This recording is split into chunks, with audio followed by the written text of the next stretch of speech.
Hey, what's up everybody? It's Alim from Ambitious, and if you know me, you know I love startups. And lately, a lot more people have been asking me how they can get a job working at a startup, and is the approach different than getting a job at a big tech company? And as someone who's built 2 startups and have worked for dozens of startups, I understand really well the hiring mentality, so let's dive right in. It's important that we demystify that yes, startups do pay, and sometimes startups can pay better than big tech companies when you account for the stock. Remember that startups are making it big. They're trying to solve a big problem. So if you get in early at a startup and you can invest into some stock that is going to be sold later at a higher price point, you can make a lot more than a big tech company who's going to sell you the stock as an employee very, very close to the current market rate. So yes, startups do pay. Another thing is understanding what a startup actually is. So startups can generate revenue and be profitable and still be called a startup. Many people think that startups don't pay, they have no money, the founders are living under a rock, they're not paying their rent. No, I recently was part of a company that was wildly successful, hundreds of employees, millions in revenue, and we were still called a startup, right? So there's a couple types of startups. Small businesses that are funded by investors but not generating revenue. These typically are startups that are smaller, they're just getting off the ground and they're building out their core team. The second type of startup is a small business that generates revenue but not funded by investors. These typically are bootstrapped companies that the founder funds themselves or is running off of their own profits. These are very sustainable companies. They may pay less, but the lifestyle might be better, the sustainability will be better, and there'll be more job security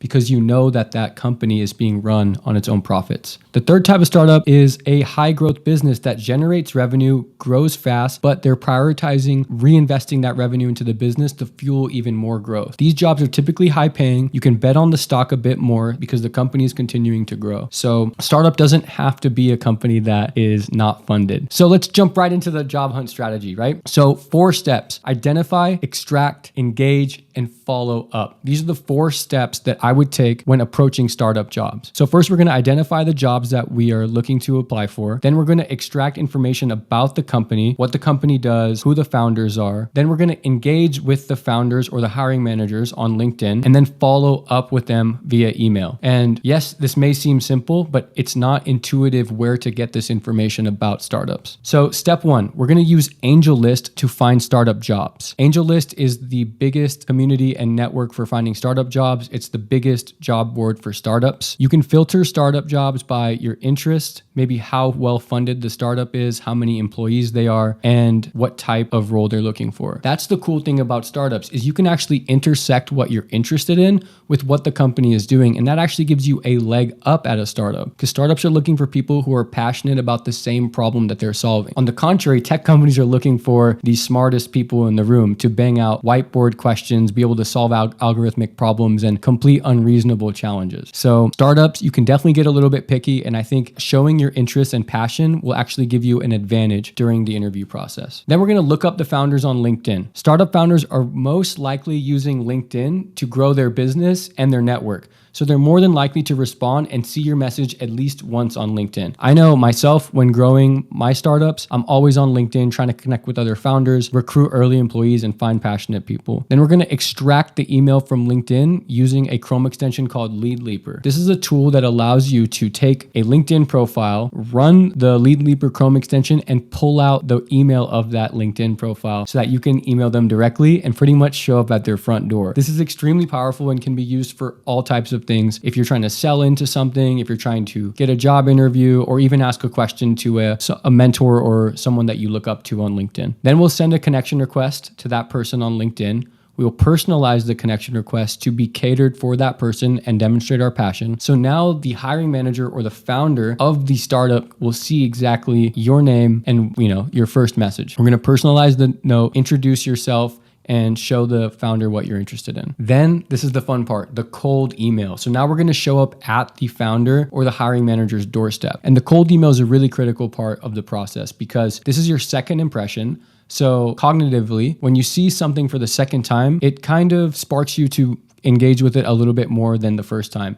if I did ignore it. So the cold email has multiple parts to it, and it's important to understand what it takes to craft the perfect cold email. You want to relate to the startup's problem. You want to tell them firsthand that you've experienced the same problem. And even if you haven't, this is an opportunity to fake it, because really what you're trying to do here is land a call or an interview. Then show passion. Okay, so I've given you here a template or an example of how I would apply for a job at a company called Partiful, and I'm going to show you how we would go about actually doing this. We're going to walk through step by step. Then you repeat the process with as many companies as you can find that you're interested in. So what you'll do is log on to angel.co and hit browse jobs.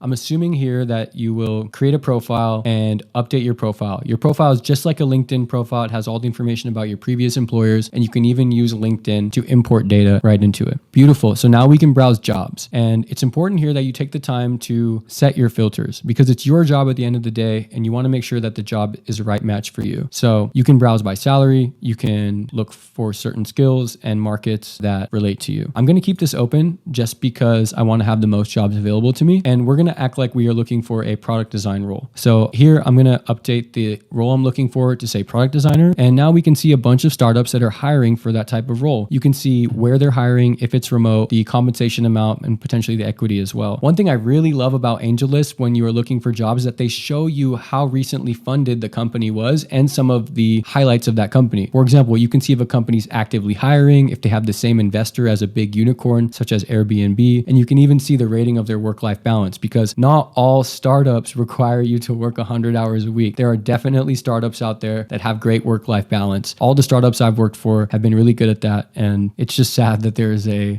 bad stigma around startups not treating their employees correctly, because startups are honestly awesome and I wouldn't work for anyone else. Beautiful. So you can keep scrolling here. I'm actually looking for a particular company called Partiful. I really love what Partiful is doing. They're changing the way that party events are done. So Partiful makes it easy to plan social events. And by clicking on Partiful, you can see the company information, how much money they've raised, and the founders and hiring managers associated with the job. This is awesome, right? So now we can right click on the founder's name and go find them on LinkedIn. The goal here is to identify the founder, shoot them a connection request so that they see you at least once. So what I'll do is I'll paste the founder's name and type in their company as well. And voila, we just found the co-founder of Partiful on LinkedIn. From here, you can send a personalized connection request, then add a note.